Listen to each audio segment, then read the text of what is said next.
Hi, this is Eli Ogletree of the SnoKing Beekeepers Association. This is our third Wednesday meeting. It is January 21st.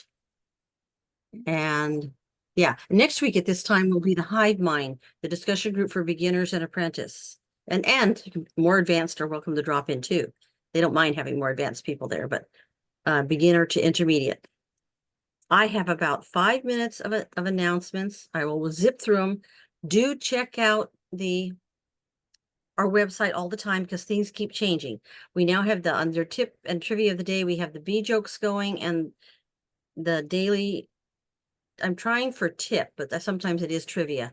Things that we should be doing that we're thinking about right now. And the new nukes and packages that I have circled, the old one there, that will be coming really fast. Oh, and I also put a little button so you could get to joke and tip faster.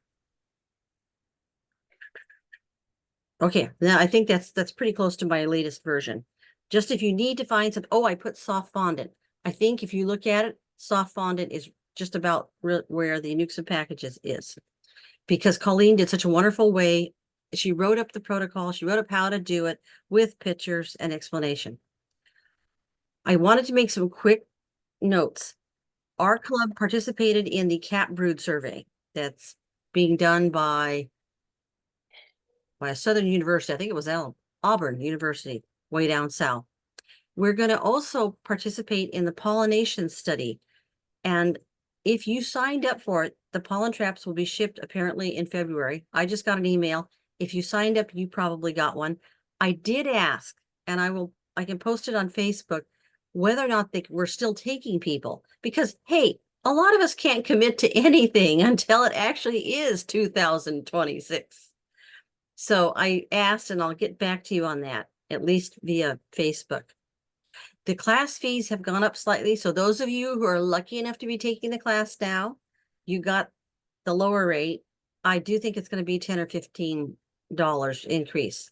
Shipping went up. They added sales tax to the manuals, and they have said there will be a manuals price increase also. And I'm always plugging for more people to help out with various outreaches that come up. The Monroe Fair is really late this year, unusually late. It's going to start August 27th. It goes through Labor Day, which is as late as it could be this year, September 7th. That may change who's available to do it. Do you have your kids back in school? Are you back on school year academic calendar? That might change that. Also, if you have anything you want to sell, and if you again need hours at staffing booths, such as you do at the fair, the Woodinville Lavender Farm, keep that in mind. That is really irregular, Saturdays and Sundays, starts, I believe, in May and ends in August, maybe September. The other announcement is keep in mind the WASBA conference has moved to the other side of the mountains. So if you're counting on that being here, no, it's going to be in Wenatchee, and it's only going to be like a day and a half. It's half of Friday and Saturday, not Sunday. And of course, I'm pushing constantly, check the feed on your bees. And if you're unsure, mountain camp them, pour a little granulated sugar around the opening in your inner cover. Fondant is, I think, one of the best at this time of the year, but soft fondant takes a while to make, which is why the button to the recipe is on our homepage of the SnoKingBeekeepers.org website. And we had fun at the Troph meeting. I don't know if you know, the topic of the Troph meeting was AI generated beekeeping videos, and it was hilarious. I put a link to it on the Facebook group. It was really funny what AI came up with when it was explaining how to graft a queen. The equipment sale got a lot of pieces of equipment to people at low cost. I don't know if anything was more than $5. I think some of the hive stands, were like $10, $20, I think. Yeah. So, but pretty much it was $5. So big thanks to Ron Robinson for organizing this sale. And he has his little forklift on his John Deere, and he's been storing a lot of these donations for a long time. This sale was overdue, so there was a lot to it. Uh, and the very best of donations we do keep for club use. And I noticed that Dan's here. Hi, Dan. He donated a couple of hive stacks that are painted and not used or hardly used equipment. And I looked at them and I said, that is our hive demo for the fair. So that got reserved out, and then it can go to a member. But something that doesn't smell like bees is really, really important in donations. So when you see that bright yellow, that's Dan there. And financials got done. That was the thing I really was a little late signing on, because I wanted to make sure that I let you know your money is being accounted for. And Karen is good. She came up with a bookkeeping thing or two I didn't know how to do, and I struggled with. Okay, we're at the 12,000 point. We take in a little over 12,000 and we spend a little over 12,000. So I will put this in the next newsletter. There's one oddity. There's a gold up here area wedge in the pie chart. That is awards. That was the 2024 award for Large Beekeeping Club of the Year. I had to ask for it. After 6 months, I said, could we have the award? And they said, oops. So we got the award actually in 2025. So you can see that something like that makes a big difference, $1,000. Other affiliated clubs that paid us for me to go speak, I love to speak. I love to ask $150, $200 for the club to speak. It will go to the club. If you know a gardening club or anybody, maybe you want to do it yourself and you want to donate the money to SnoKing, it's great. But basically, we live on donations, and we don't separate membership dues renewals from dues plus class from donations. We didn't try to make that split. It's something to try to do in the future, but it actually is pretty common for people to pay for their $30 annual dues, a class, and then round up a little. Thank you very much for rounding up, but it just been renewing too. Okay, so that's income came in about 12,000, and I'll put this in the newsletter, and then it went out just about exactly 12,000. We are actually 100 to the good, but we do carry a little bit of a bank balance through about $1,000, $1,500. We always have at least that much in the bank, just about always. So this was where it goes. The big blue pie wedge, that goes to WASBA. That's the manuals, dues for each member. What else? And then, yeah, the manuals and certificates. We really spend that much.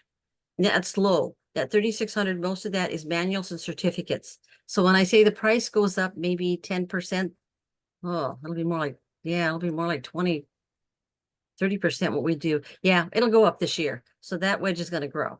The red one is the apiary, and in that is lumped everything that we used in our workshops. And for example, we did how the varroa assays, how to count the mites on a brood frame inside brood cells. We did that, and that cost, it was $200 for one kit, for example, and the rest of it did not cost that much. Sugar for the apiary. If we need an accessory of some type that's specific, most of that is donated. Again, a lot of the apiary equipment is, but it is expensive to run an apiary. This is why most clubs don't really run one. The fair didn't take that big of a chunk, and that's advertising. Also, if you kind of add the fair, and which is this gold one down here, and the advertising, they are pretty inseparable. Yeah, we pretty much have to pay. That's a lot of our advertising we use at the fair, and the fair is our biggest advertising event. Postage is kind of large because mailing out manuals and such, especially. Yeah, and then we have the Zoom fees and the Wix fees, the computer and software. That's not a computer, it's computerware, computer tech. And it's all digital, and we have to pay fees. I think that's the biggest things on there that we pay. And as I said, I'll put it in the newsletter. And that's pretty much, I think that's the only thing I really had to do. Okay, so I can stop yakking unless there's a question while I've got this up. Any questions while I've got this up? Okay, we take in about 12,000, we spend about 12,000. And that's down about 2,000, I think, from last year. Things, fewer people have less money. Then let me turn this off. I will stop share and Tony can start his share screen now. Okay. You go ahead and start that. And while Tony's doing that, Tony is geez, can we keep bees a long time. And those of you who've stayed afterwards, we like to talk about his apiary. He's the apiary hives behind him in his background. That's really neat. Over on the peninsula, 25 feet above sea level. So when he starts bragging about not having all the freezing nights that those of us up on breezy ridges have, eat your hearts out. And if that banana tree ever actually produces, that would just be the ultimate. Okay, Tony, you'll have to explain more than that. I know you were on the board of East Jefferson Bees for a long time, and you've come to speak for us before, and we're recording this so people will be able to see it later. All right. Anything you want to add to that? And I've been beekeeping since 2016. I started out with 2 carnelian hives, and my first year had 6 or 7 swarms. And as a new beekeeper, I was doing a lot of reading, and I went to all the club meetings, and I was really learning. And to date, I've caught over 42 swarms, I think, and I just love it. It is so fascinating. So I guess we'll start here. Let's go, and you can, let's see, if you take a note, like what slide I'm on, and then later after the presentation, you can ask questions or add comments, and we can go from there. Do you want to do it that way, or do you want to go up to slideshow and make it the picture bigger? The Oh, slideshow bigger. oh yeah, let's see. Oh, yeah, I'm sorry. And you can do it either way because I see the value There, of keeping track of the how's this? Is it that, didn't go yet. Let's see. Did you click slideshow? I didn't click slideshow, but Okay, and then it should say from current slide. from beginning, I think. If you're at the beginning, yeah, you're at the There beginning. you go. Okay, and then yeah, if people would kind of keep track maybe as they go along. Okay, yeah. And then I'm going to have to reduce the screen here. There we go. Um, it looks good on my screen. I think people can adjust too. I think so, yeah. Yeah, I think everybody can adjust their own gallery and such. Everybody is, just speak up if, you're having trouble seeing it. Mm-hmm. Okay, so I'll start. What is a honeybee swarm? Swarming is a honeybee colony's natural means of reproduction. In the process of swarming, a single colony splits into 2 or more distinct colonies. Swarming is mainly a spring phenomenon, usually within a 2 or 3 week period, depending on the locale, but occasional swarms can happen throughout the process producing season. And secondary after swarms or cast swarms may happen. Cast swarms are usually smaller and are accompanied by a virgin queen. And in my experience, they will normally, generally speaking, start swarming between 10 in the morning till 2. But I've had them swarm, and usually around 4th of July, which is a lot of fun. And they will sometimes they come out at 4 o'clock, if it's a really hot day. And also, I know some of our other beekeepers in the club reported having swarms in as late as September.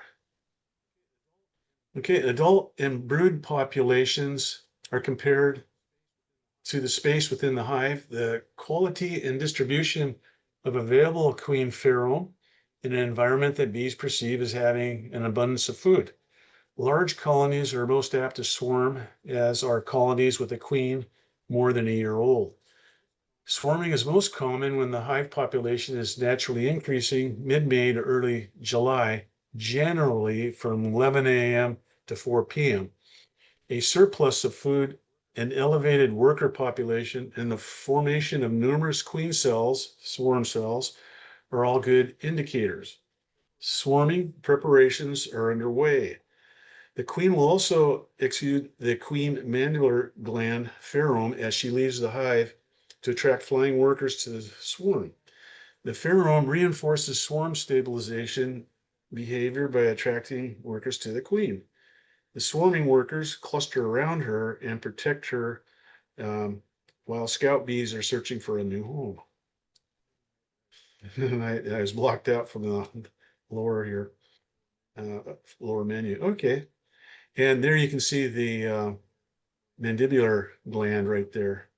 Let's point to it. Everybody get a good look at that? It's right there. Honeybees swarm as a natural method of reproduction when a colony becomes overcrowded or when they need more space. During this process, the queen and a portion of the worker bees leave the original hive to establish a new colony elsewhere. Are there other reasons? And we can discuss that later too, because there are other reasons. Is that too many honeybees? I pulled that frame out and it was like, uh-oh. Yeah, lots. That is overcrowding. I mean, wow. And that's a real healthy hive there. And again, the rule is when you get 7 frames of bees, I mean, not even this many on top. I mean, if you have 7 frames, they're filled, you want to be putting another box on. And if the maple's out and all the anything flowering, you want to put some supers on, get some of that nectar so the bees can make honey. And here is a swarm had just started in my yard. And you can see all the bees and with that background, you can see them flying all around. Bees use the waggle dance to share information about potential new sites, nest sites. Ideal sites are typically spacious, well protected, have good ventilation, and easily defendable entrance. Old trees with an open deep cavity are ideal. Old double-walled barn inside the walls of a house. The scout bees dances help the swarm make a collective decision on the best new location. This process can take a few hours to a few days, sometimes in just 5 minutes. As a swarm coordinator here for a long time, I got a call from a lady over in Marrowstone Island, and she had a swarm go on her lawn, and they stayed there for 2 days. And I sent a new beekeeper out because she wanted to catch the swarm, and those things were stinging the heck out of her gloves. So it was really weird. Did they get protective or what was going on with that? But she did catch the swarm and she brought it back. This old tree here is at Fort Gordon, just outside the entrance there in Port Townsend. And I received a call one day from a contract worker. He was remodeling a house. And he says, "Oh God, there's bees all over the place." And when I got there, they were just kind of around that tree. And I thought they were going into the tree. But one of the members in our club said, "No, those bees have been living in that old, I think it was an old oak tree or something, and they've been living in there." And so they just swarmed but they went back inside. And unfortunately, I heard that colony died, but it's a perfect place for another swarm to go. And here's the entrance of where those bees were going into. Okay, worker bees build special queen cells, also known as swarm cells, where new bees are reared. There may be just one or many found on a frame or multiple frames. The old queen reduces her egg laying and loses weight to prepare for the flight. The tenant bees to the queen stop feeding her. Worker bees stock up on honey, ensure the new queens are developing properly, and reduce their foraging to prepare for the move. Oh, let's see. Let's watch this. Let's see. I think I pulled the frame out. I had a swarm and I wanted to check on the swarm cell and I opened it up and here the queen was just emerging. So I filmed it with my cell phone. I had my veil on. Let's see if I can. Oh, there we go.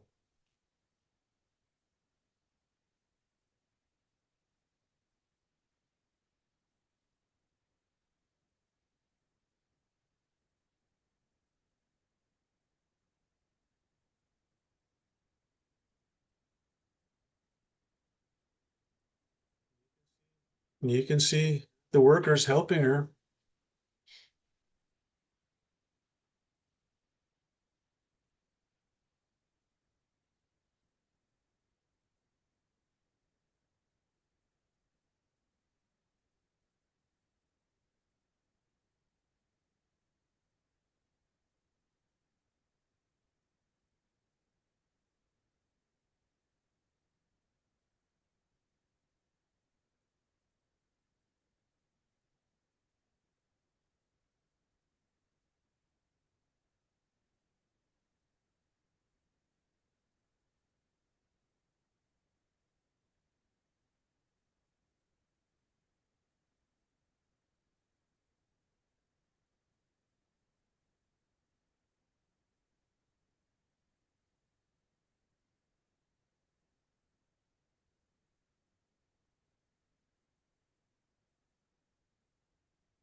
And I can tell you, it's kind of tough when you got the sun facing you and you got your bee jacket on and everything, and using a cell phone and looking through my screen veil.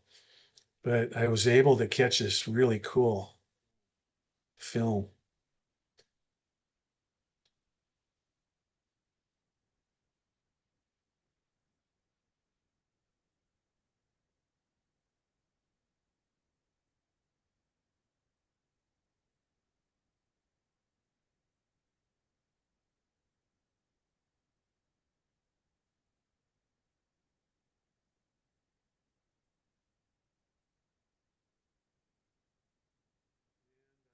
And I wanted to scoot her back down into the hive. So I did.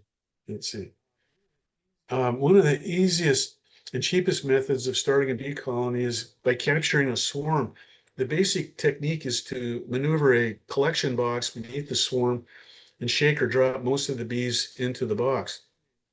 Using a nucleus box and a hive body, brood box, cardboard box with previously used comb is advantageous since the bees are likely to stay when shaken or dropped into such a container. If the queen lands in the box, the rest of the bees will join her following her scent. And let's go back. Whoop. This is the famous hazelnut tree, and all my bees they always go to this tree 99% of the time. And you can see how easy that is to catch. And down below here, I have my cart and I'll have my brood box and everything all set up. And I'll start putting my hands in there with my gloves on, of course, and my veil. And I just start putting the bees in. And once the workers start have their hind ends facing up, and their heads down in the box, they start fanning the pheromones. I know I have the queen in there. Within 2 hours, I'll have that ready. And then about when it gets dark, I'll button everything up and then I'll put the hive where I want it to be. And then I also put a lot of 1-to-1 sugar syrup to feed them because they need to do that, build up the comb. And this helps. And I got on the tree there, the bees start walking down into the box, into the brood box. You can lean it the other way, it doesn't matter. It helps them. And if you can get there and put a blanket down, that really helps. But in this case, I didn't have to. I just caught all the bees. like that. Just put it on there, and then this is a little nuke box, and I just put a couple frames in there, and those bees are all marching down. Nice shade of that hazelnut tree. Here's another view. This is an apimaye, one of the HDFE or PE hives, plastic hives. You can see they're fanning up. It is so cool. You'll have so much fun catching a swarm. And I think I got just about all the bees. I just put that cover on there. They they feel better, I think, when it's dark like that.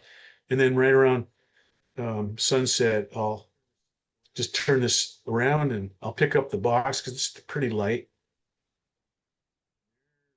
And there's a good picture there. See them all fanning. And look at that. Now, that's probably a forager that picked up the pheromone scent of her colony, and she goes, "Whoa, I'm coming over here." I thought that was interesting when I saw that.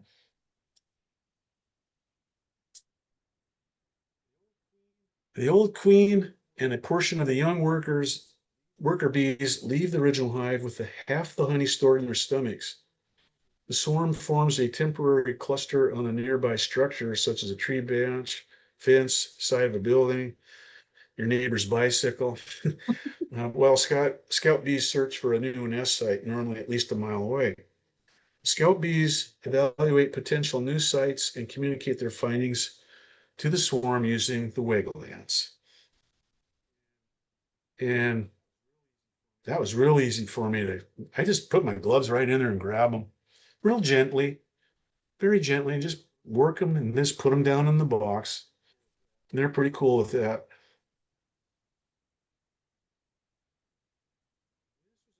This was a picture of my very first swarm back in 2015. You can see how small that little hazelnut tree is.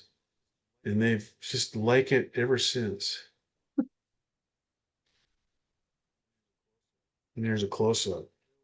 Those were carnelians, although I don't know, they look like they're mixed up. But that was my first year. It said they were carnelians.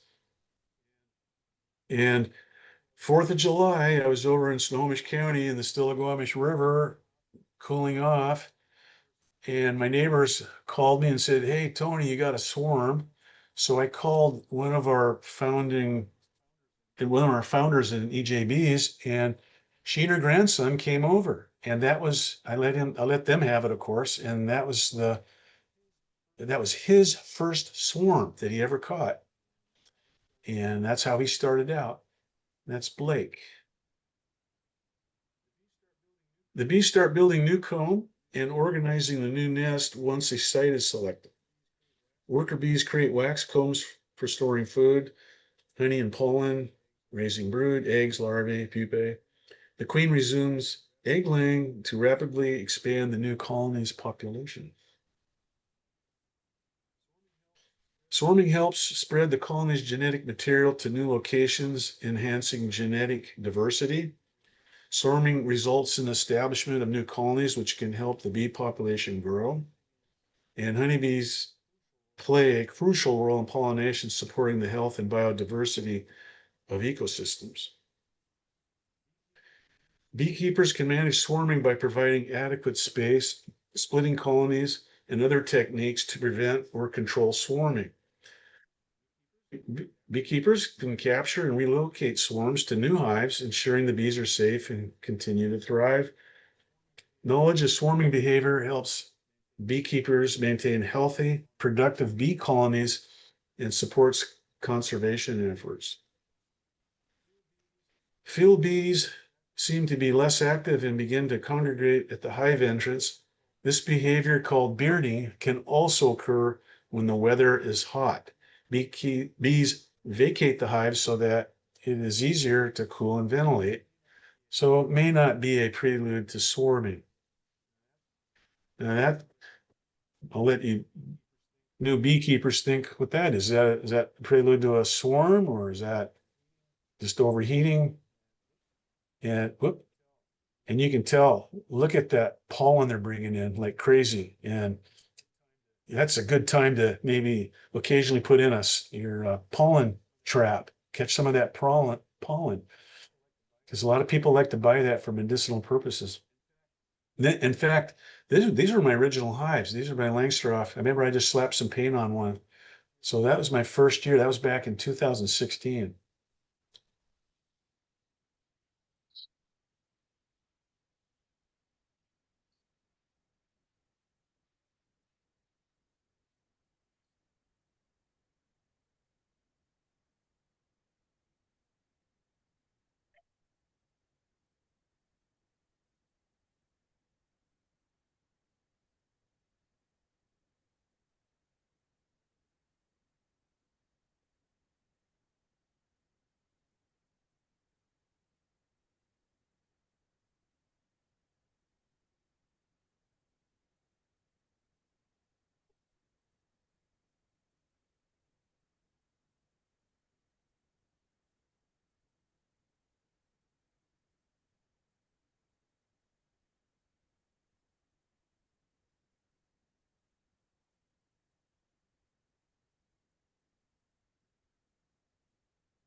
Yeah, whoops. There we go. And let's see here. Here's another part of the video.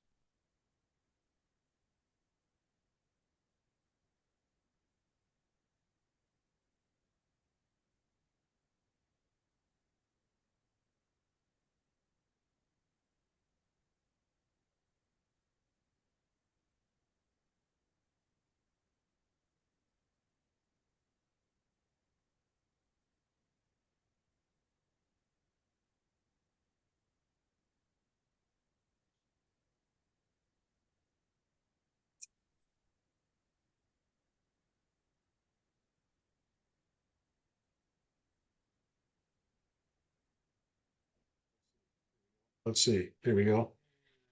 And here's another. You can see all the bees there. Whoop.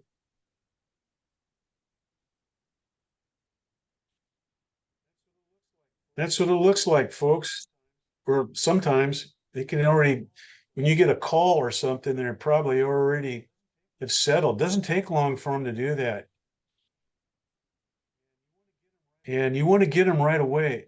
I got a call over from Discovery Bay, and a lady said that a couple doors down, her neighbor was a beekeeper, and she was sure that her bees had swarmed on her fence.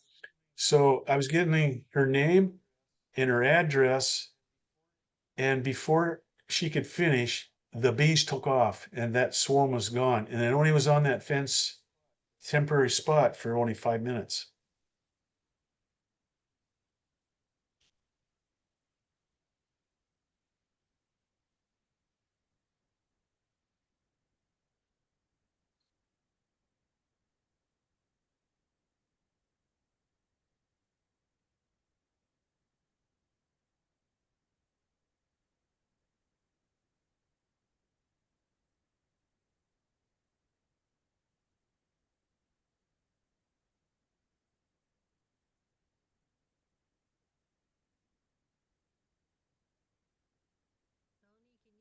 Tony, can you hear me?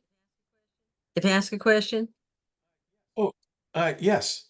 Okay, because in chat, somebody asked, do bees swarm that much in the open or do they prefer areas with more leaves? I mean, here, I don't know, they just pick favorite places. I've had people, I know one person, it's their neighbor's pear tree, I think it was.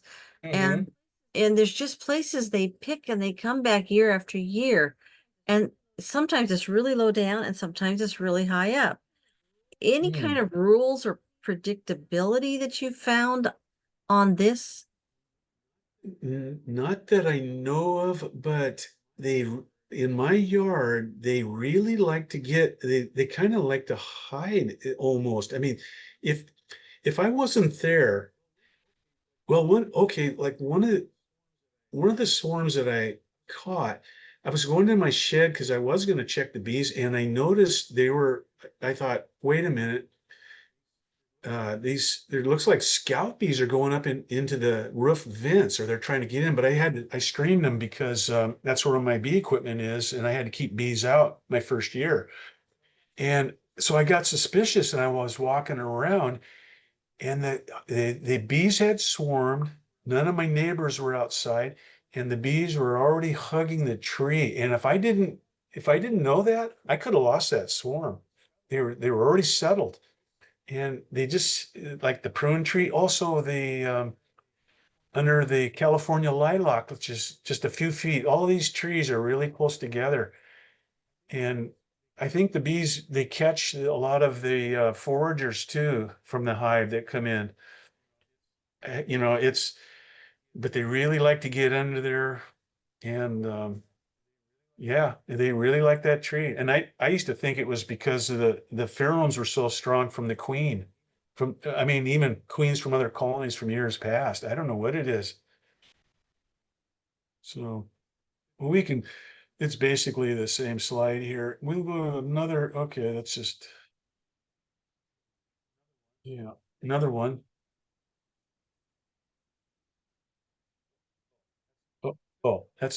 There we go. That's the end. Okay, Well, so we'll end the share. Uh, let's see. Here we go. Okay, well, thank you everybody for watching. And I know you probably have a lot of questions. yeah, let's see. There's already one. What in chat? What do you do? Okay, what do you do to prevent swarming, but you don't want to split and create a new colony? Is the dim array split the answer? Where's Michael Duncan when you need him? Yeah, Mike's Or the do you expert on just let them go? I don't think Michael's here tonight. I don't see him. Yeah, he's the expert on that. He's Mm-hmm. been doing that for so many years, and yeah, he stacks those hives up and manipulates them. But you got to check them, and you know it is a lot of weight. So if you do that, you really would like to have mediums rather than deeps. Are your Yeah, Apame hives that are lighter? well, that is, and I've switched to all mediums now, all westerns, Mhm. and so they're all interchangeable. I have all the same type of frames, Mhm. and yeah. And Gary's reporting the same thing about catching swarms year after year in the same spot in a tree. And it's got to be air currents, the right amount of shade, because if a bunch of bees sat in full sun all day, they'd overheat, right? So they'd Yeah. have to kind of loosen up the swarm cluster, and they don't want to do that. What it's like the DCAs. Okay, somebody figure out what makes a DCA. A drone congregation area where the drones go up and wait for a queen to fly by close by, and then they chase her in a big cloud of them chase her in that formation called a comet. But when in the old books, they thought they knew what caused DCAs. I mean, they thought they were along lines of trees. They thought it was something like that. And then there's been some recent work that says, no, it's not that simple. So, Mhm. yes, why are they picking your even before you had bees? Oh, and for those who've only had bees a year or two, don't be surprised if swarms start showing up near your apiary. Bees are kind of attracted to bees. Like Tony was saying, well, maybe it's just that there's so much queen pheromone already or something, and it's getting tracked around by the bees. Or, but how can it stay from year to year? That doesn't make total sense. Yes, the bees, I wish they would tell us what they're doing. Put nuke trap box in there. I put Mhm. Form Commander in there and other stuff. They won't go in. They go on the branches. They go all around it. They don't even go inside and check it out. But they did check my shed because I have frames in there and some have some residual honey. And in fact, when I had that shed built, the guy had half-inch hardware cloth and the bees were getting inside. I had to go up there and put bug screen all in those little vents Mhm. because keep the bees out. So yeah, Okay. Now I got questions like, what do you do for swarm prevention? Do you eh, do you just wait until they do it more than worry about the splits? trick me. I didn't, they could Okay. have those swarm cells anywhere. And I thought I looked, or I thought, well, I missed one. Sometimes you have to just maybe put your breath on you when you see a pile of bees, because sometimes they might be covering a swarm cell when you do your inspection. And I got fooled that way because you want to prevent them because they're taking half the honey with them and all the young bees. And some people don't want to have like 8 hives like I had one year. And that was my first year. And and yeah, it was just too much for me. But and then I had COVID. When I got COVID, I wanted to check, and I was like 3 days late going out, and that's when they swarmed. And but I did catch them, Hmm. and I got a hernia in the process, from lifting the heavy box around to get that operated on a Oh year later. no. But yeah, and then one time I was checking all the hives and I just lifted the lid and they poured out like a waterfall. And then they took off and they went right to the tree. I mean, just me lifting that lid, that triggered them and they took off. So you can do the, tearing off split, an artificial swarm. There's a lot of techniques, and I know a lot of the new beekeepers will learn from you, Eli, on that because you go over all that very well. And Yeah, more in journeyman. Yeah, more in journeyman. journeyman. Try Yeah, to get through it a little bit in beginner and apprentice. And also, I think it doesn't make sense until you have bees. And you yeah, see how easy it is to miss an inspection at a critical time, how easy it is to just, well, I am sick, you know? I can't get out there to do what I'd like to do. I'm busy. A lot of things come up. true. Um, yeah, I like the comment that it would be a good PhD project to see what the common link is between all the sites that get visited regularly. What is it? And the same problem with the drone congregation areas. They Mhm. thought they sort of knew, and then recent research has said, no, you don't know. And Mhm. same thing on swarming. But I am glad they're picking low bushes where you are because I've seen swarms come out of the hive basically and go up 50, 100 feet. Well, that's when I had that telescopic pole that goes 30 feet. You didn't put a And picture of that in this time. I think you showed it the a last long, time you a presented. long time ago, I did. Yeah, I thought I added Yeah, that. I think Um, I think you did. Maybe I should find the monthly meeting you did it at and link.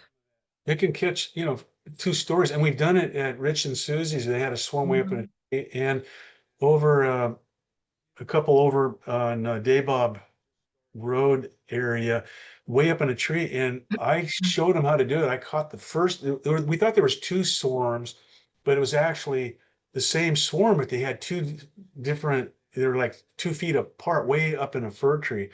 And I caught the first one, and then I said, "Okay, you two, you go try and do it." And they got it, and they caught them. And it turned out it was just one swarm, but they had 2 locations next to each other. And but that thing, we wouldn't have got them if I hadn't have brought that. And so That's strong arms though to lift a bucket on a pole, it fill it is. with bees. Uh-huh. And you want to use like a screened little office trash can. You can order them online, and then you tie wrap it with a paint roller. You take the roller off and you bend it, and then you tie wrap it on there. And then because the bees they cling onto that, don't try to use just a plain basket, like a plastic bucket or something. But the screened little desk trash can works really good, and that's what I have. Oh, And yeah, I know what you mean. It's kind of a yeah, mesh on the yeah, wall. yeah. I carry it around in my truck during swarm season. I carry all my bee gear, and I carry I'll carry a nuke box or something and We need to put the swarm list in the newsletter again. I think if people go back to past newsletters, Mhm. I think we put your list in before.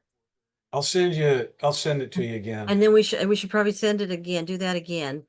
Yeah. Um, okay, and then you mentioned a sheet for the ground, and you didn't really, I think we were kind of assuming people knew what you meant. I You, thought, yeah, and I thought I had a lot of slides. I didn't really, I should have asked you how much time I would have.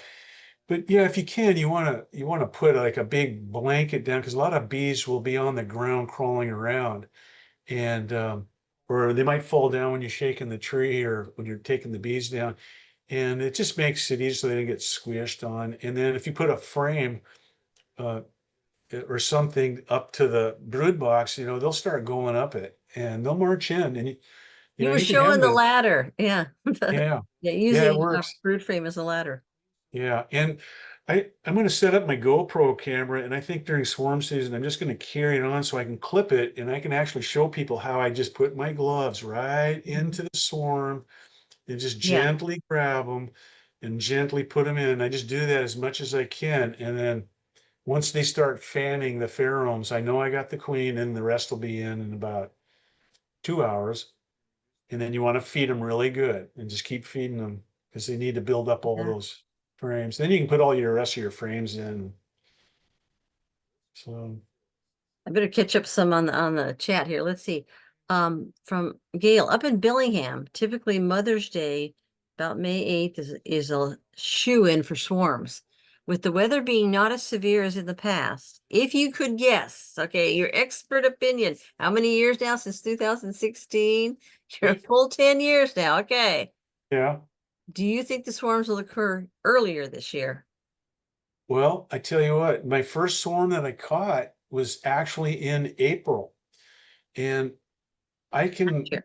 on my pictures, it records the date and time when I took it. And not only that, Mm-hmm. I have a weather station and I have all the records. I know which way the wind was going, the temperature, the humidity, all those things, and I could, you know, even correlate it. But they can't, yeah, they can swarm in April, believe me. Yeah, they can.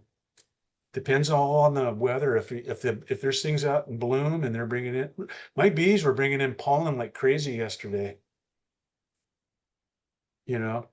Yeah, I keep telling them go back in, girls, but you're in the lowlands, 25 feet above sea level in Yeah, banana belt. I guess I don't know what else to call it, kind of a banana belt there. shadow. And it still freezes here now. Right now it's Mm. 37 degrees out. What? Yeah, yeah, How many degrees out? 37. 37. That's pretty warm, I think, for where I am. It's falling. We've been in the 20s, but I'm up on my ridge. Yes, Okay, you're, moving on. Kobe says I've caught a swarm a year. Pretty steady too. Is in the that's right place. great. Yeah, and especially after you've had bees a few years, your stored equipment, they just get attracted. They come check out a potential, maybe it's empty. So Mhm. yes, you got to have your swarm boxes out. Okay. Marie wants to know, how about the Snoqualmie Valley area? Can anybody help out there? How often are people catching a swarm? And I bet it's highly variable. I bet it's by the beekeeper. We have no idea why they're picking the infamous or famous, I guess, hazelnut tree that that Tony has. It's gotten laughable every year. He catches more swarms. So it's become famous now. And the one person with the neighbor's fruit tree right over the fence. And now she Mhm. has bees. It makes sense. But I think that swarm landed there even before she had bees. So Yeah. is it wind currents, protection from the wind? The tree is fresh leaves, fresh sap. I don't know. I don't know why. Other people have said the same thing. Some of them even had swarms in a certain place before they ever kept bees. And then Mhm. once they kept bees, and Gary said, and we've had a number of people now. Anybody in Snoqualmie Valley, chime in on the chat to help out Marie, because I don't know. Snoqualmie Valley is big. Might make a difference whether it's closer to Everett or closer to, Mhm. I guess it would be Snoqualmie down there, like Snoqualmie Falls. It's a long, big valley if people aren't familiar. I think of it as kind of running. parallel to 405 on the east of 405, east side. Does that sound right? The way I think of it? Okay, it's a huge valley. Oh, and then David Pierre asks about removing swarm cells. Good luck with that one. Although every once in a while somebody says it works. The idea of removing swarm cells is, well, if they don't have a new queen emerging, and they must know that, so they won't take off with the old queen, right? It's a good theory, but somehow it always seems that the beekeeper misses at least one started queen cup, and they think they're in the clear, and you have to, if you do it, I've had it explained that there's two ways it can work. You smash down the swarm cells and you successfully do it, and the nectar flow comes in. The blackberry flow comes in, and some colonies will turn off swarming. I didn't say all. Some will turn off swarming because they can collect the nectar if they have enough space. Then the other, so it will work if you're smashing swarm cells and the timing is perfect. It might work a little bit to discourage them, but you almost always miss one. And you have to watch out that you haven't smashed every single queen cell there and they were actually supersedure cells. What else on that? I had another thought. Yeah, so removing swarm cells is really tricky. Oh, if you really want to do it, it's recommended that you be prepared to upset the bees a lot, because as Tony was saying, there must have been a swarm cell or a queen cup or something under one of the swarms after he went through all the checking. So how do you solve that? Oh, that's easy. You go down to the bottom and you shake every single brood nest frame completely off. You don't kind of do it. You don't just brush a little or blow a little. They really like that queen pheromone sometimes that's being emitted by those queen cells, and the workers are attracted to it, and they nicely cover them over. So you have to basically learn how to shake into the box. Now you're going to have bees flying all over the place. If it's early in the season, they're not particularly aggressive, but at some point you're going to tick somebody off. I mean, come on, you're shaking a deep's worth or maybe 2 deeps worth if it's an overwintered hive. And okay, good luck. I don't think I've ever seriously tried it. But the constant splitting doesn't work either. I talked to somebody who got up to 20 frames, 20 splits, because people kept saying, well, just split the hives, split the hives, split the hives. And they kept doing swarm cells. And she was trying to save all the swarm cells. Okay, watch out for that. The other way is maybe you can just get the hive small enough that they're not likely to take off. Smash enough, swarms the cells. I go into it in a lot more detail than that. But it's sometimes before they build swarm cells, you can pick up some capped brood, which makes them crowded because they know that capped brood's going to emerge, and take it and put it over in a weaker hive, or make one split, taking some capped brood from each of the healthy ones that are looking a little too crowded. Tony was looking down at that one, looking at the cluster and saying, we need help here. This is really crowded. It's time for another box. Yeah, Gary's done the extension pole. Great arms. I must have those biceps to use a screen. And the screen on the bucket was the screen kind. Great. And the extension pole. Gail. Oh, Gail asked a good one, Tony. Because they're setting up the North Cascades, a brand new bee club starting up there in right next to Bellingham, North Cascades. It's listed now on wasba.org if you want to find them.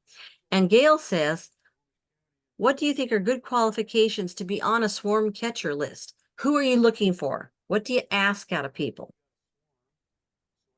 Well, when I started, I said anybody can be a swarm, catch a swarm.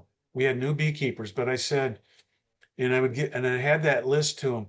But for my responders, I wanted beekeepers that had at least 1 year's experience, and you had to have all the equipment, and I created 7 zones, and so what I did is when I got the call in, I got all the details from the caller and also if they can safely take a photograph, because a few years ago, I received 55 calls and 50 of them were ground hornets, which shows me a lot of people are uneducated and have no idea what a bee is as compared to a wasp or a bumblebee or a, blue orchid mason. And so that's why I required if they could safely take a photograph, because I didn't want to send my responders on a wild goose chase. And so that really helped. And so you need reliable people. A lot of people work, and so I said if you can get away from your office, but you got to have all your equipment and everything in your car or your vehicle. And if you don't, and you're at home, you got to have it ready available so you can throw it in the truck or the car and take off. So that's what I would advise. And some people just keep it in the car or truck, pickup trucks, especially if they get a little room there. Yeah, and I have the telescopic pole catcher. I had to just leave it in the bed, because I got the truck, and I can keep everything else inside. And if none of my responders respond, then I go to the next zone and the next zone, and then if there's nobody available, if I don't waste too much time, I go out and catch them myself, and then I have a whole new hive, and that to me is worth, over a couple $100. Then you could have a completely inexperienced person go out with an experienced person, right? That's really good. I've had people ask me that. We had some people that wanted to catch swarms, but they didn't want them. So then we had people that sign up to just receive a swarm, but they have to have everything ready. I mean, they can't say, "Oh yeah, I want a swarm." And most of the swarm responders, they want to keep them themselves, and I don't blame them. But you have to have everything ready. I mean, you can't wait around, because that's like I said, that swarm can be there for 5 minutes or a couple hours, but the longer you wait, the less chance you have of catching that swarm. And Yeah, that one that was on the grass. You know what I think of when you say that? The yeah, the the swarm was all spread out in the grass and had been there entirely too long. It yeah. wasn't taking off. I'm Mhm. thinking the queen couldn't fly any farther. Oh, Does yeah. don't you think that's what would have held them? I don't know Hmm. how bunched up they were, but that would have held them there. She couldn't take off. No matter how many times they take off, she isn't going to leave with them. That's a good Well, point. I Yeah. wonder if that was it. In which case, the interesting part would be if she was fine as a queen once she was in the hive. Because beekeepers report I have a queen with a damaged leg, or she's missing her wing, or part of both wings. Somebody once said they didn't see how this could be a healthy queen accepted by the workers. And Mhm. they thought, well, I'll just put another queen in there and they'll reject her and they'll take the new one. No, they wanted the old queen and they kept her. I think they overwintered her. Workers vote in ways we don't understand. Yeah. Hey, I Gary, you saw a vid unmuted? There you go, Gary. I saw a video, it was on YouTube not too long ago about a big swarm on the ground like that. And the commercial beekeeper that caught it somewhere down in Louisiana says it was the queen landed down there and died. And all the bees went down there because that's where she was at. So it's just the same as like she was injured and they just didn't know any better. Yeah, it's not like they're doing all the right things, except they just don't have a way to reason out. And like when that I saw in the video that Tony was showing where the queen emerged, did you notice how many workers were staying on the cell because she left her pheromone there? And I don't know how much she's emitting now that she's emerged, but she's got how many days of the pupating and starting to produce it. And so they were staying there at the cell. I thought that was interesting. After she was already walking and took off. Yeah, if the queen pheromone's there. Oh, and the one about Tony, have you ever had that happen where you get you get them all back into the box, you think, and you think the queen is in there, and they go back to the stupid branch.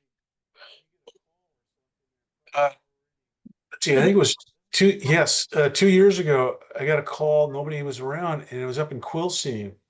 And it was up on a tall hill. And the lady she had a big farm and she had her two boys working on the farm. And she said bees have been coming out of this cedar tree in the back forest for 20 years. And the bees had landed on the blackberries, and her two sons got machetes and they cut their way to that. And then they put planks out for me to get it. And I have so many pictures, I couldn't get them in I mean, I could put them in the video, but we'd be here all night. But I caught the swarm and I brought it back. And I thought, well, I'm going to check the next morning. And I go, hmm. And I noticed they were on the cherry tree, which was right next to them. And this was like 10 o'clock. And so I thought, okay, they don't like that box. So I went and got another one and I got some different frames. I put them in there and I caught the swarm again and I put them in there. And then, I made sure they had lots of sugar syrup and they stayed. But after after when the queen was laying and the bees were coming out, they had deformed wing virus. Hmm. And I go, oh no. I mean, those are all clean foam and everything I put in there, but Yeah. I think they had it. So I put in a pads of Formic Pro. And after the treatment and the next generation were coming out, bees were healthy. And that became one of my most healthiest cold hardy bees. And I've got 4 daughter hives, generation swarms from that. With the exception, I have one Saskatraz I bought. And those bees they're really doing well. But they did come out the next morning and they were on there. And if I hadn't checked, they would have took off probably 10 o'clock, and warms up 11 o'clock, sun's coming out. And sometimes I think it's the queen pheromone is still on the branch. So they No, start, no, well, those bees are the ones I caught in Quilcene, Mhm. but they left the box the next morning and went on the cherry tree for the first time. They swarmed A on it. different location. Yeah. Yeah, none of my bees had ever been on that cherry tree, and Mhm.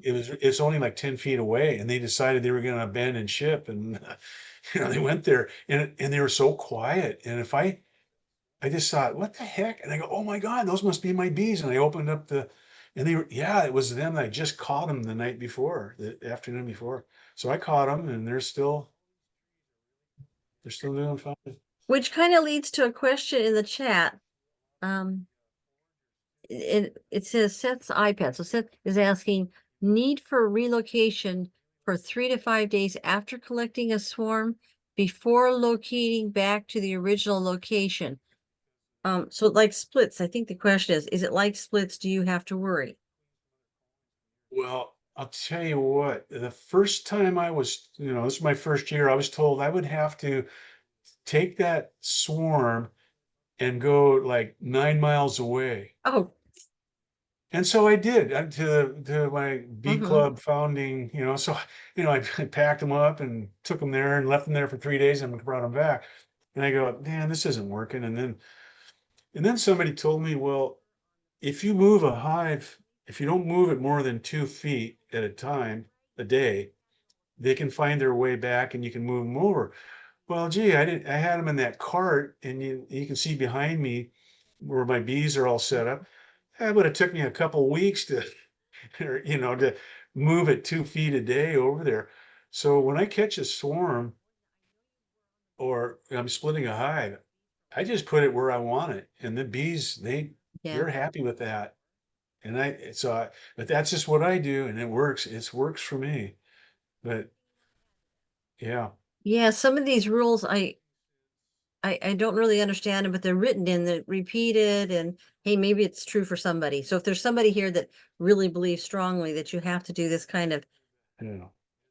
talking your bees out of, I think what they're saying is you don't want them, well, usually in splits I've heard it. You don't want them to go back to to the original parent hive if you have a Right, daughter queen. yeah, you don't want But them to then, drift back. yeah, and have it be unbalanced.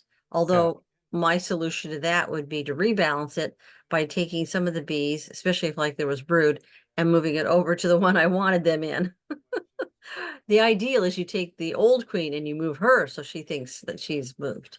Yeah, I put them on the opposite end of my, I got, it's probably a stretch of 30 feet, and I can, if I just move at the other end, and then I also, you can see where I colored, I put paint on some of those hives, and just put some color on it, sticks to it, and kind of gives the bees identification. And Yeah. And I do the 180-degree turn, like if I make a split, oh, and the stronger hive, maybe it's got the queen that's laying in it and well mated, but I'm trying to raise a new queen, kind of a mhm, walk away split in the other part. So I deliberately unbalance it. I make sure there's more new young bees in the one that doesn't have the parent queen. Then I take the parent queen one and turn it 180 degrees, the entrance. So yeah, returning foragers will go to the other one, but I don't do anything really more elaborate than that. And like you yeah, did, maybe, okay, maybe move to the other end of the apiary.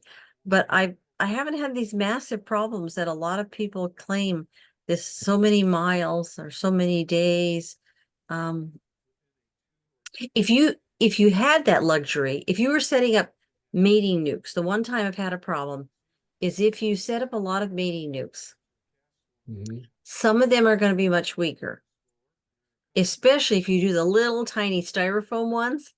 Okay, those cute little, it's like 4/4 frames stuffed into a cute little, yeah, oh, is it 10 inches by 10 inches by 10 inches cube? Okay, you do one of those, yeah, they're gonna say, this is ridiculous, and go back home.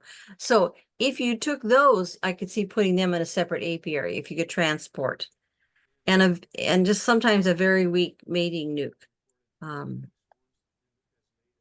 yeah, Part of it's that the other forager bees will come rob out what little bit of stores they might have, but a lot of it's just, why should we stay here? There's a really good hive over there full of queen pheromone and maybe brood pheromone, and it's got stores and it smells great. And why are we over here? Let's go get dinner and and go home. And so that is a problem, but that's mostly when you get down really small like that, because when you get down to, you're putting a cup full of bees in a little tiny mini mating nuke. Okay, I understand that's a problem. And if I did it again, I would try to get farther away, find somebody else's yard to put those cupfuls of bees with one queen that's just emerging. You put the queen cell in there, and then hopefully she just emerges. You can leave them locked in. You actually can close it up. So I would like to do it that way this coming year, because that was hard, because yes, they go back, or they kind of get the visiting bees kind of rob them out, and then they kind of give up under the pressure. But I've never had to do elaborate things. I don't know.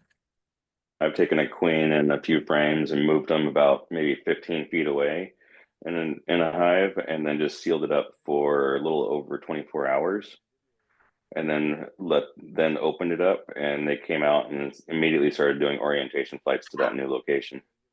I like that. That's a good, yeah, that So doesn't I just fall. sealed up the Yeah. hive, had some food in there for them.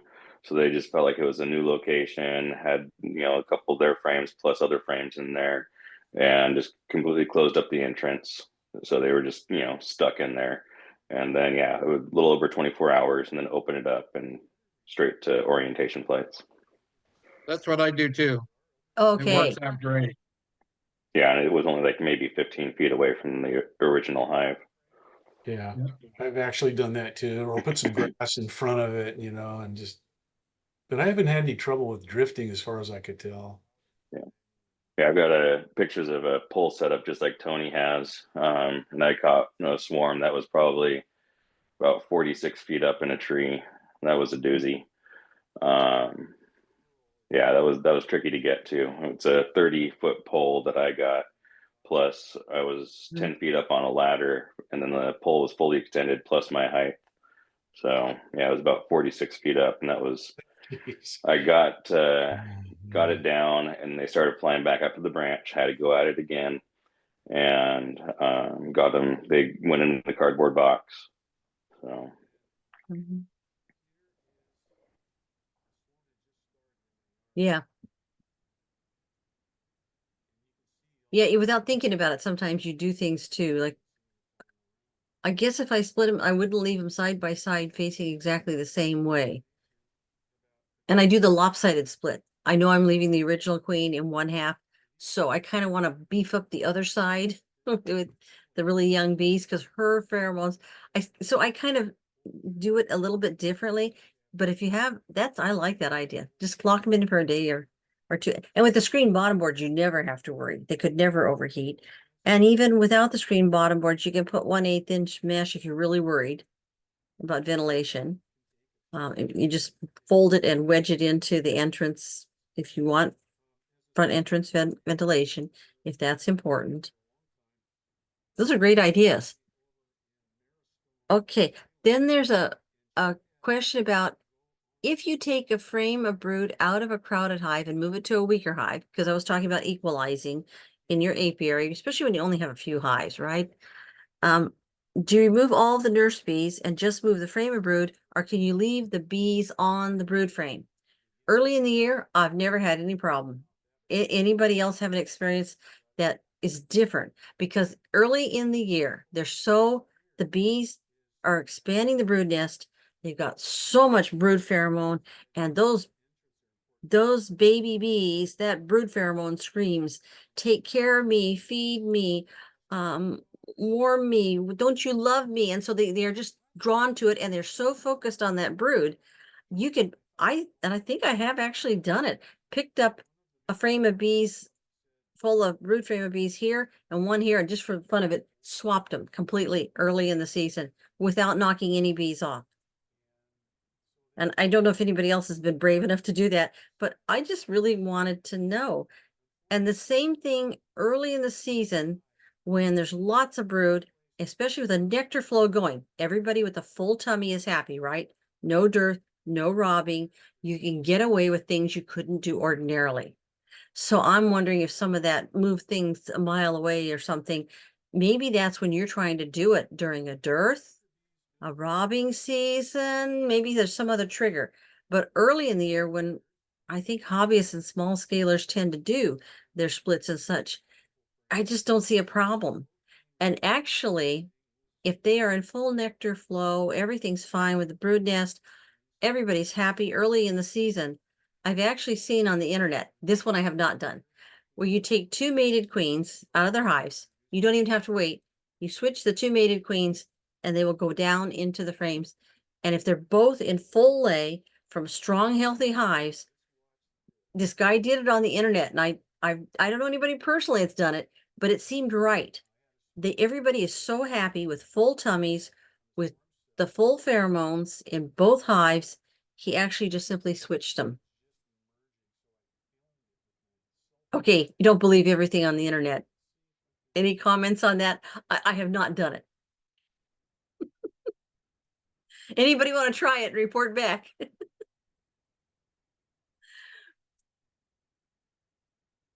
But with caged queens, their pheromones often aren't in full, they're not full lay. They've been stopped from laying, and that's apparently the reason why you introduce caged queens. And if you put a queen on a frame of her own brood, you can put it directly or especially early in the season. And that we do a lot, like after the queen rearing workshop, but that's early in the season. And then late in the season, when you're going into dearth, or you have been in dearth, you try to drop a queen in there, even if full lay mated, and then you may have problems because they're in defensive, anti-robbing. This is dearth mode. We're cutting back, and that may not work. So I don't think I would try it then. But if you don't put brood in with a queen you're trying to introduce into a hive that has been going through dearth, so they've been cannibalizing the eggs, cannibalizing the young larvae, they haven't had brood for a while, you haven't got that calming, focusing effect of the brood pheromone. And when you release a queen in there, try to direct release her in, and they're already under stress, not only is there not a clear-cut brood nest for her to go to and start working on, just she's right there, she was where she belongs, but you also don't have, if it's been dearth long enough, they've been without brood long enough, you have no young nurse bees emerging.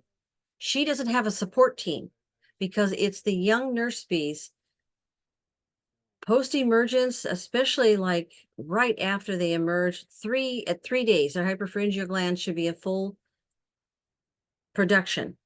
And from 3 days post-emergence to 9 days post-emergence, if you don't somehow get some bees into a queen, into a colony that doesn't have a young nurse bee population, if you don't do that, introducing a queen, she doesn't have any support. And she'll get some from the older workers, but not what she would have gotten. It's something to think about because I hear people trying to introduce a queen again and again and again in late July, August. The dearth has set in and they can't figure out why the queen doesn't take, why it doesn't work. And that's my theory, is that it's a lot harder for her to fit in if there's no brood nest there and no really young nurse bees. So if you can give her that, even put the cap brood in right before, if they're in dearth, if you put eggs and young larvae in, sometimes worker bees will start cannibalizing. If they don't have the food, that they feel enough food to feed everybody in the hive first, all the adults, they will cannibalize eggs and larvae. So if you hear of anybody running into that problem, I'd highly recommend they try somehow to get some brood, some young nurse bees into there. And people were reporting on their, the 30s and going down to the 20s at night in Lake Stevens and a couple of locations. Oh, and Darius, your first year apiary, if you're still on here, Darius. And that, because of that, the bees haven't found you yet. The second year, you wait, next spring, keep putting the swarm traps out because the second or third season, your first overwinter, your second overwinter, now you're an established apiary and somehow it attracts swarms. In a lot, not always, but in a lot of cases. Oh, by rotating the hive 180 degrees, Seth, are you asking me when I said that? Yeah, it cuts down drift. And if you take this, which is a stronger hive with the original queen, and you move so that her foragers that would be returning are used to coming back a certain way, they should go in the entrance that's still oriented the correct compass direction, even if they're side by side, because you don't have a lot of space and you can't move them apart. Yeah, it's to trick the returning foragers, and who knows, maybe a little drift too from other hives. Okay, Tony, do you see the one about explaining about your bees? It says Tony's bees swarm around trunks and branches. Is this more common than the cone-shaped swarm? Is it weather? Is it when it's cooler they stick closer to the? I don't know, but they do both. They do both. There's no rule. And let's see, it's all these, the hazelnut tree, all these, the fruit trees, they're very close to the hives. They're all within 30 feet. And I think they just like to do that there. Now, my neighbor has some tall fir trees by the road and they've never swarmed on there. They always pick. I did have one go to a cherry tree quite a few years ago, my original cherry tree, but I have more now. But they always seem to like to be, it's very hot out and they like to be in the shade a little bit underneath, either hanging down or the hazelnut tree. They're just grouped all around the branch there. But they always seem to be like a little bit in the shade. I could easily miss them if I just come out there at the wrong time. But I just happened to be out there. I was gardening one time right in my bee garden, and all of a sudden they just started swarming on me. Yeah. So, but you got to as a new beekeeper, you got to really keep an eye on that, check for swarm cells. And Boy, I tell you, in fact, before the new queen emerges, they're already going to be swarming. They'll swarm before that, and you got to go out there and really look around the trees and stuff, and because you might have a swarm that silently just landed and nobody saw it. Yeah, unless you're right under them, for example, you'd hear the buzz if you're right under them. But with city traffic or anything else going on, you wouldn't notice it. They're No, calm and focused and hanging out together and yeah. I mean, yeah, I was just out there, my short sleeve shirt on. That's in that one video, and I go, that happens to me a lot. And I know the bees aren't going to sting me. They're looking for a place, where the queen is, and so I yeah. try to get those videos and mm, Yeah, you should come back and do more videos. We like home movies, right? okay. We beekeepers. Well, I have the videos. I'll have to put that together. That's the bees at night eating the sugar candy board that I used to make. With your And they're interior cameras.